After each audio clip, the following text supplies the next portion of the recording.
All right, you guys. I'm doing this video for one of my subscribers, actually, even though I know a couple of other people may watch it. Whew. You know, I did the Whitney Houston reading on March the 3rd. And to make a long story short, on March the 23rd, I'm scrolling around on YouTube, and you guys are going to see why it's taken me so long to go back over all of this. So on March the 23rd, I'm scrolling around on YouTube looking at videos, and I come across this video about this author by the name of Ian Halperin. And it's about his book on Whitney Houston and Bobby Kay. So I go to Amazon to find the book, and I'm scrolling through Amazon looking at other books on Whitney Houston also, and my eyes fall upon this book titled The Murder of Whitney Houston. So I'm like, what the heck is this? So I had to check it out. So at this point, I've forgotten all about Ian Halperin and everything else. So the book is titled The Murder of Whitney Houston, Confession of the Killer by Winford Salmon. And here it is right here. I don't know if you guys can see it, but I'm going to show it. Now, I couldn't wait for the paperback, so I downloaded it immediately that same evening. That same evening on March 23rd. I bought the Kindle version because I'm like, I gotta read this. So wait a minute. I'm trying to pull it back up on my phone.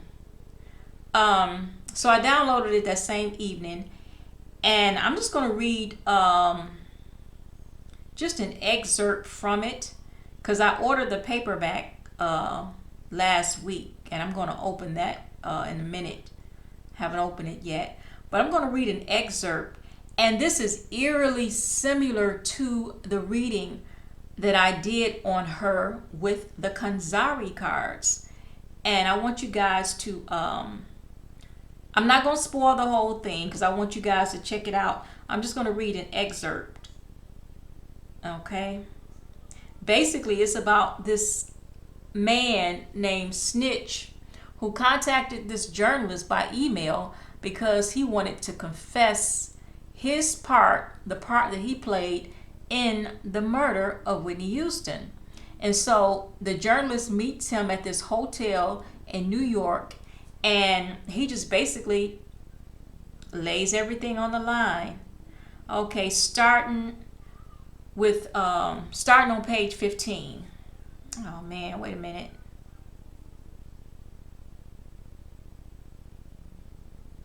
Okay, the journalist says, let us go now into how you were able to kill Whitney Houston. The official cause of death is that she drowned in the bath she was lying in. The drowning is described as an accident. And Snitch says it was an accident. And he goes, are you saying that you have never entered the bathroom that Whitney Houston was bathing and that her drowning was an accident? Snitch says, I was nowhere close to the bathroom where she died. She drowned as an accident. He says, if she had drowned by accident, how are you now claiming that you have killed her? And Snitch says, what I gave her was to kill her by itself. It just happened that she went into the tub and drowned. He says, what did you give Whitney Houston that was intended to kill her? And Snitch says, laced cocaine. Oh my God. He says, what do you mean by laced cocaine? He says, the cocaine was laced with the stuff that was to kill her, man. So I just called it laced cocaine. He says, was it cocaine that she requested from you? And Snitch said, she did not request the cocaine from me. You see, I always knew that Whitney was still on cocaine because Greg, a friend of mine, was supplying her. So I figured that since Whitney knew and trusted me, I could easily put her to sleep through the cocaine. I convinced Greg to give me the cocaine. I spiked it, and then I later met Whitney after Greg contacted her. He says, was this the next plot? Was this the exact plot set by the society back in New Jersey? And Snitch says, I suggested to the society that the best way to get to Whitney was through her addiction, and the elders in the group agreed.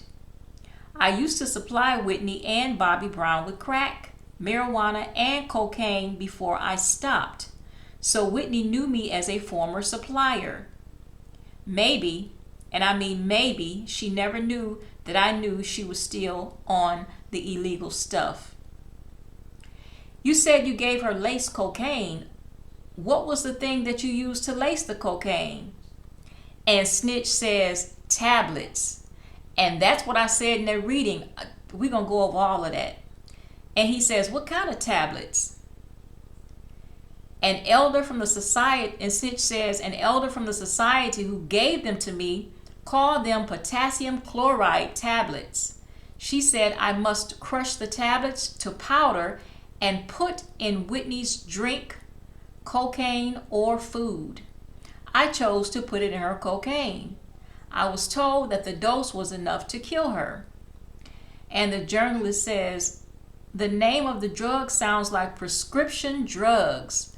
What proof do you have that you were in possession of such tablets? Snitch walked over to the small table in the cool hotel room. He picked up the black rucksack off the floor, a bag he had brought with him. He walked back to the settee I sat on and opened the bag. Then he took out a transparent bottle with 3 white tablets. This is the remaining tablets, man, he told me with a solemn countenance. There were 10 in the bottle. I crushed 7 in the cocaine I gave to Whitney. There was no label on the bottle Snitch held in his hand. This could have been any tablets, I thought to myself. I looked in his eyes and I saw a look that was imploring me to believe him. I decided not to question him on whether or not the tablets were genuine.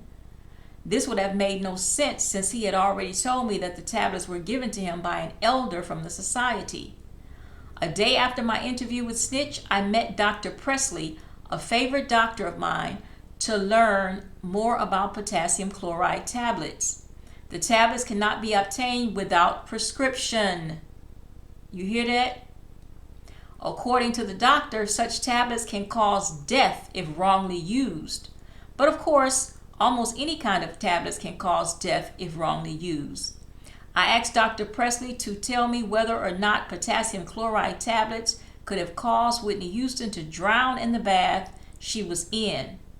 The doctor explained some side effects of the tablets and surmised that the likely side effect Whitney Houston suffered, based on the fact that the tablets were crushed and the amount she swallowed, was drowsiness followed by immediate unconsciousness. Suffering these side effects from the tablets, the pop singer would not have been in full control of herself, hence drowning in the bathtub.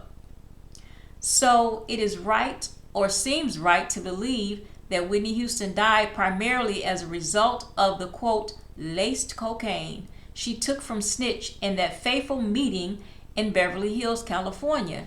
Had not the cocaine been laced with the crushed potassium chloride tablets, Whitney Houston would not have gone unconscious in the bath and hence drowned.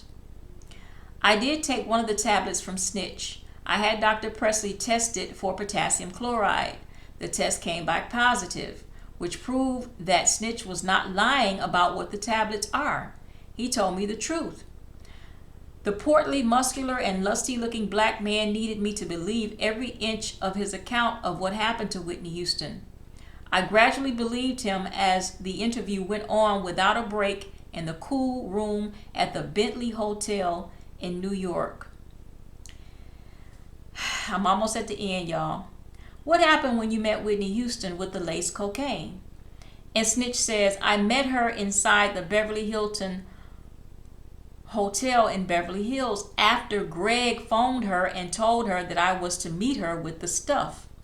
It was the day before the Grammy and she wanted to feel high. She probably was going through some kind of low and wanted to be lively for the next 2 days. We met in the lobby of the hotel and it was like some kind of reunion of old buddies. We decided to have a drink. The journalist says, what happened next? Snitch took in a deep breath. He sat up in the settee as I awaited his response. Well, there was this private area that we sat in at the hotel, he said. We sat in such private area, drank and talked for about 2 minutes before her cell phone rang. She stepped away to talk on the phone, and that was when the idea of putting some of the cocaine in her drink came to my mind. I threw some of the laced cocaine in her glass. How much cocaine are you talking about? The journalist said. Snitch says it was far less than an ounce of cocaine that I brought to her, man. She only needed enough to sniff. The journalist says, what happened next at the Beverly Hilton Hotel in California? And Snitch says, she drank the entire glass of juice with the cocaine. I also gave her the rest of it in an envelope, which I believe she later sniffed out in her room at the hotel. I left Beverly Hills immediately after my meeting with her. The next thing I heard that night was that she was found dead. It was a mission completed for the society. Ooh, he said, I took in a deep breath. I wrote 2 sentences, something I kept doing throughout the interview, in the notebook I had in my hand. My lips again moved apart with a next question. Are you remorseful of what you have done? I asked. There was a short period of silence as Snitch pondered on this question. I remember clearly that he looked up in the ceiling, looked down at the floor, and then he looked at me. For the first time in the interview, I thought I saw a faint expression of guilt on his face. Yes, he said, but I am convinced that I had done the right thing.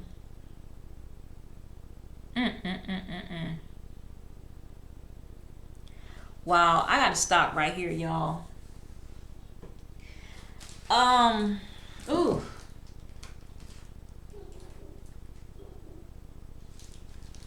Oh God. I told you guys that I ordered the paperback version and it came Monday. Today is June the 1st, 2023. So this is like my little unboxing of the paperback version. Here it is.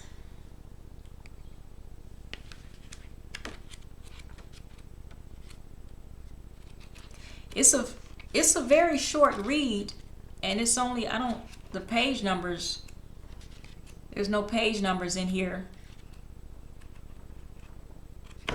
But I'm just shocked out of my wits that nobody, I looked it up on YouTube in the search engine and nobody even did a review on this book. Not so much as a review on this book. And this book was published January 4th, 2014.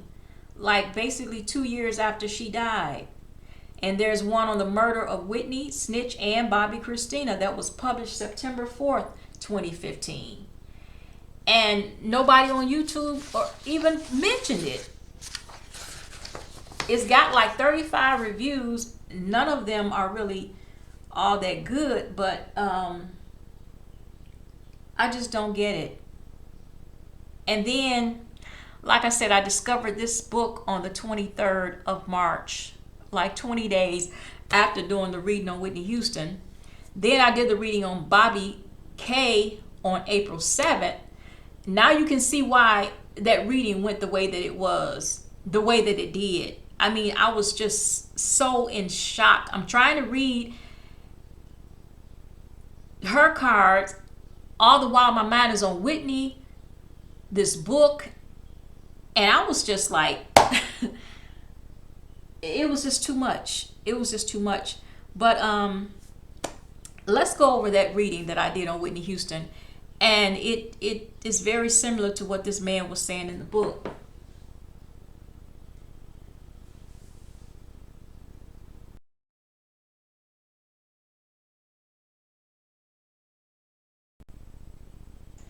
Okay, this is when I began to turn over the second set of cards that I pulled for her. Listen. Night. Secret. Excuse the lighting. It's crazy. Attic. Prophecy. Movement. Man.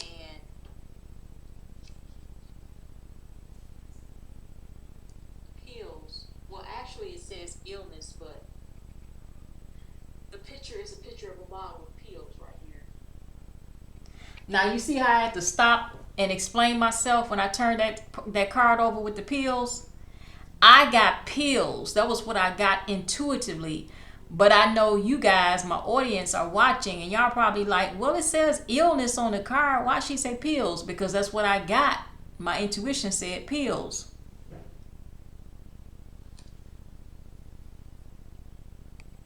And bridge.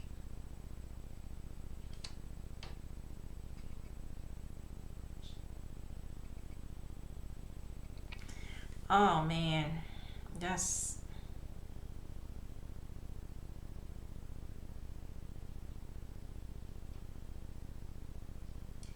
all right, you guys. I am back. I place the cards from the second card pulling directly on top of the cards from the first card pulling. And you can go back and look at part one to see what those cards were. So basically I combined them. The very first thing that I noticed in the first card pull was this card right here, underground. Even though it says underground, I read it as underworld. So this is somebody from the underworld. See this man right here who's peering through this, what appears to be, I don't know if it's a manhole or whatever, but it's some type of grill that he's looking through. See him? He's looking through it. So he's looking to get in to wherever he's peering through. Now on top of that card is the secret card. And you see that doorknob right there?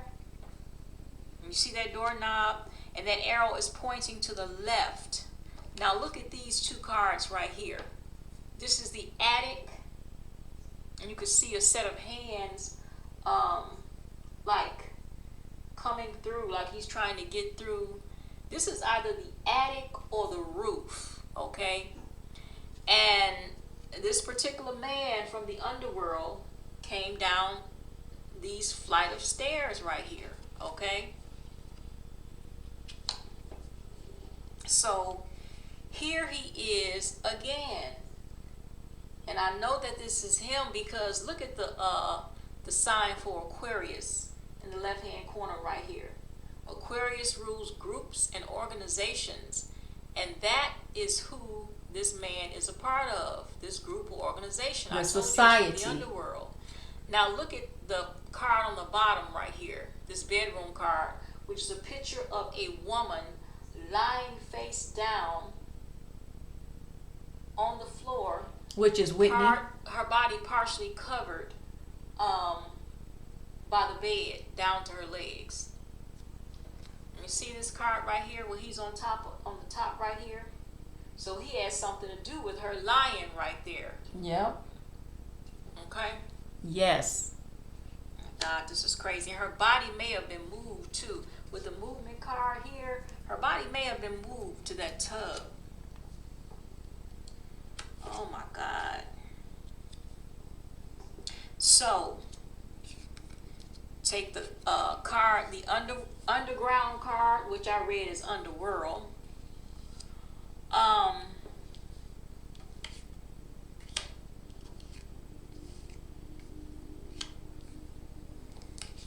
the suffering card, which she was suffering from an addiction.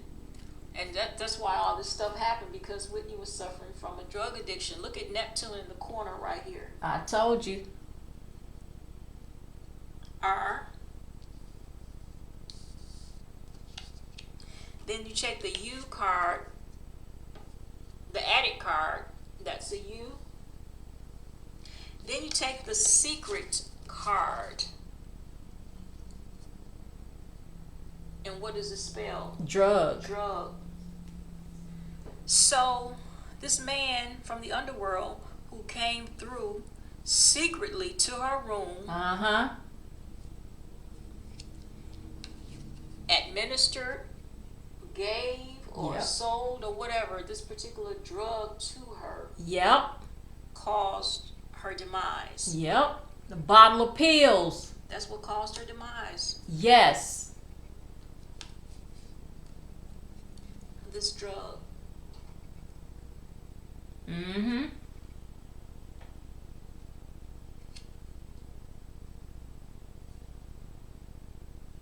And that's my conclusion of my Kanzari reading for quick Miss Whitney Houston. I'm sorry. Oh, Lord. This is so upsetting, guys. It is. This is something. It's May they crazy. all rest in peace. John Benet Ramsey, Jimi Hendrix, Whitney, It's crazy. and Madeline McCain. Yep, it's crazy, y'all. It is crazy. And now the whole thing makes sense, because let me tell you, when I picked up the card with the pills on there, because like I was telling my friend, I said, I think that the bottle of pills is a metaphor for cocaine. But I'm thinking, why didn't the letters just spell out cocaine? You know, I mean, the letters certainly are there in the cards. It could have just spelled Coke for short, COKE, and I would have known what it was talking about. But it didn't spell out Coke or cocaine. It spelled out drug, singular, and not plural, not DRUGS, but drug. It was one drug. That bottle of pills was it. That was it. And when I turned over that pill card, you can go back and look at the original reading in part 1. When I turned that pill card over, I said pills. And then I had to catch myself and explain to you guys, the audience, and I said illness. I know the card says illness, but I meant I'm getting pills. That's what I'm picking up on. And sure enough, that's what Snitch said he did. Crushed up 8, or did he? I think he said 7. He had 10 pills and he crushed 7 and mixed it with her cocaine. And that was what did her in.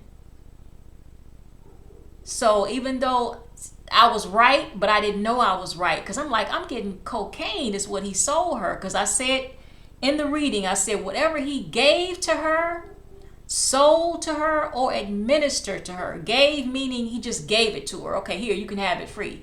Or he sold to her. There was money exchanged. Or administered to her. Like a anesthesiologist would administer anesthesia to a patient, or somebody would give somebody an injection, something against their will. I didn't know how it was done, whether it was given, sold, or administered. I just knew that it was done to her, and that was what caused her demise, and it was right.